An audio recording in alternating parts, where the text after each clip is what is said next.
Hello everybody and welcome to my channel Tree Climber Art. I'm Valerie Martino and today we are going to be doing a portrait study, and I'm just going to kind of walk you through my process of how I go about choosing my portraits, how I do the initial sketch, and then how I color them. So let's not waste time and just get into it. Okay, so first things first, we're going to look for a portrait to study. Really, you can find a portrait anywhere on the internet, but if you're wanting to use it for like your YouTubes or in social media, you will need to use a royalty-free website like Pexels and Pixabay and iStock and StockVault, which I'm showcasing all here, because you don't have to pay royalties for these. I think you still need to credit the original photographer, but that's about it. So these are pretty safe to use for social media, but if you're just going to use it for personal and you're not going to like repost the original photo, then you could also, Pinterest is like a big place I use to find portraits to study. So this is the photo I will be studying for today. I chose this photo because it has some hard lights and hard shadows that will be really useful when I get to the coloring portion, and I'll talk a little bit more about that once I get to that point. So now I'm just blocking out the face and the facial features, and while I'm doing this, I'm mostly looking at the photo rather than my paper, because the more I look at my paper, I'll be like getting into a perfectionistic loop and thinking like, oh well, this doesn't look like a nose and everything. But if I'm like looking more at the photo, I'm thinking more about like the shapes more than anything, and also I can like kind of measure distances. You might see me like putting my pencil up towards the screen, which is right above my sketchbook, and I'm just trying to like measure out how far like the iris is from the bridge of the nose, or the lips from the chin, and so on and so forth, so that I can get a little more accurate proportions. By the way, the things that I learned a lot in portrait studies and portrait drawings, I learned from Chris Hong and Gabrielle Bricky on YouTube and on Skillshare. If you have a Skillshare subscription, which I highly recommend to do if you want to kind of improve your skills in art, their classes on Skillshare and their videos on YouTube, they have a few of those on portrait studies and portrait drawing. Especially Chris Hong is the one I learned a lot of my like coloring portrait skills from. So highly recommend looking them up. I will put their YouTube channels and those specific videos in the description below, so definitely go check those out.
So now I'm going to sketch in the shadow shapes so that whenever I go in with my marker and color pencil, I'm not worried about like making a mistake whenever I'm coloring in the shadows, because I've done that and it kind of sucks.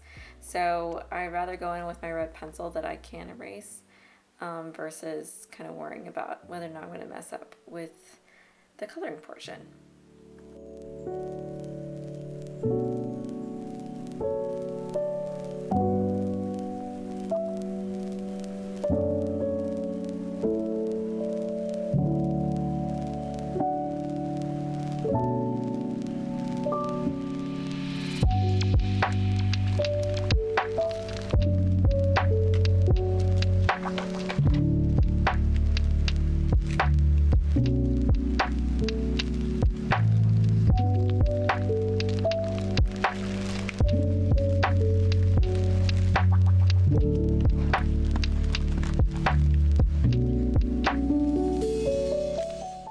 Alright, now we're at the coloring portion.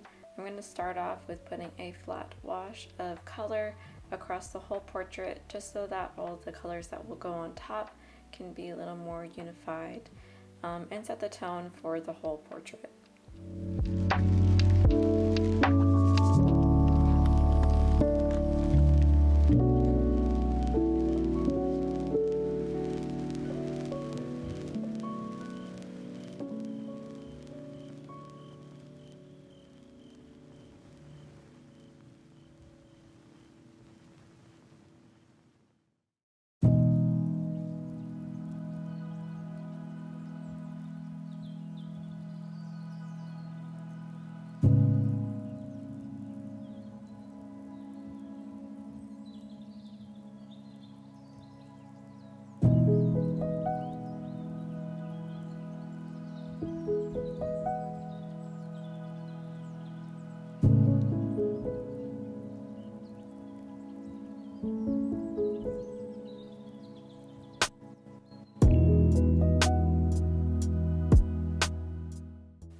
So now that I have the flat wash across the whole portrait, I'm going to put a color down to help unify all the shadow shapes. And typically what I do, depending on the portrait, but typically I put down a cooler color for the shadows, and then make sure like everything else in the light is going to be a little warmer toned. And that will depend too. If you have a portrait that maybe has a cooler light and a warmer shadows, then you'll do the opposite. But in the portrait that I have, the shadows are on the cooler side than the light.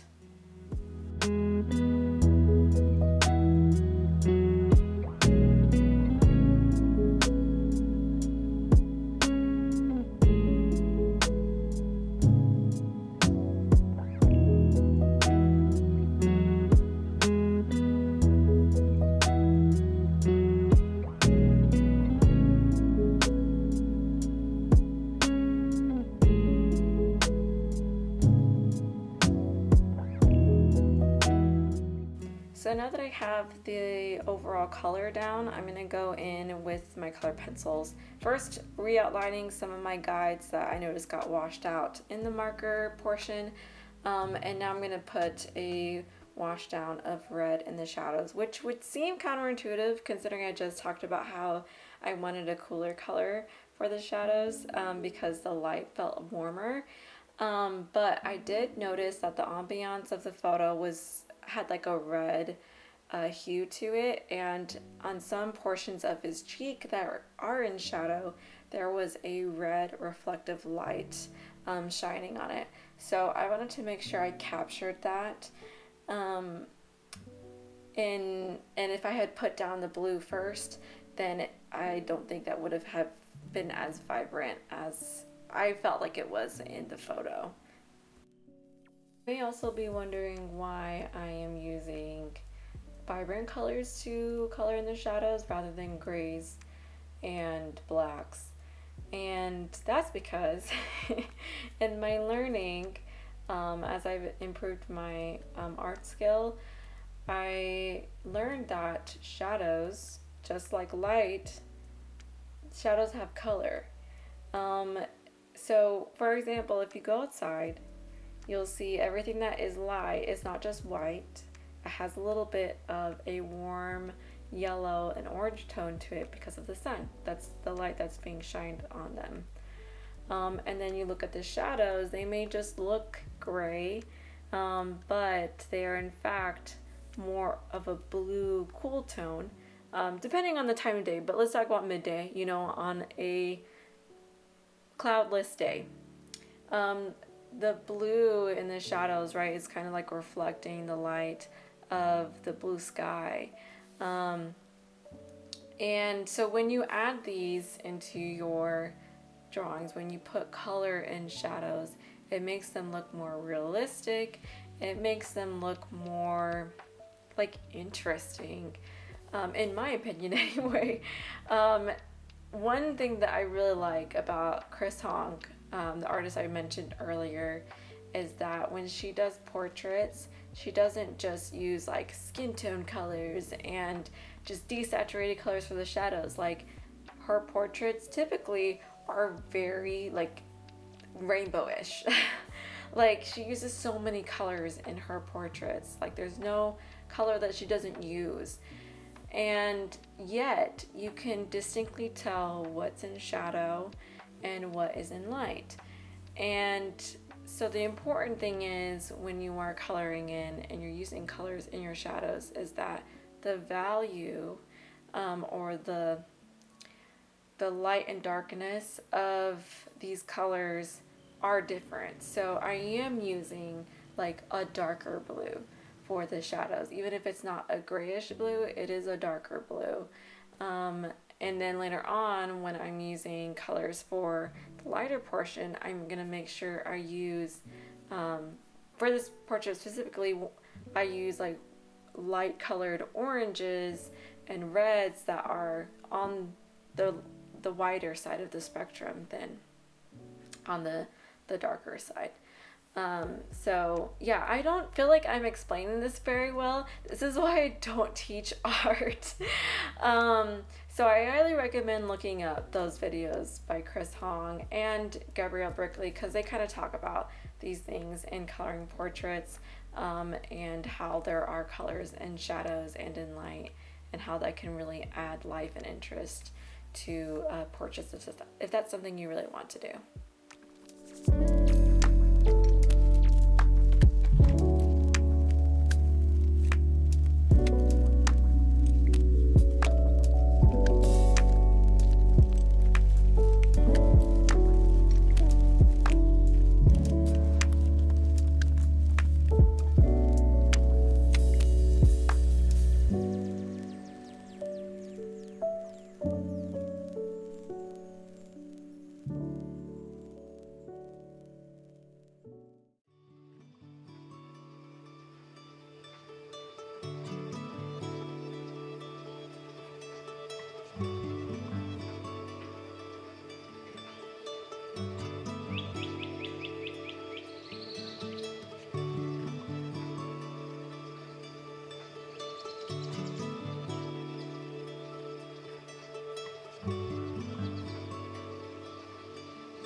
So now that I'm coloring in the hair, I kind of want to talk about this step mostly because I messed up. So I went in with the color marker at first, right? And what I didn't think about was that the hair of this guy, it's raised above his head, right? And no amount of layering of the colored pencils, no matter how dark the colored pencils are, they cannot hide that harsh skull line I created in the beginning.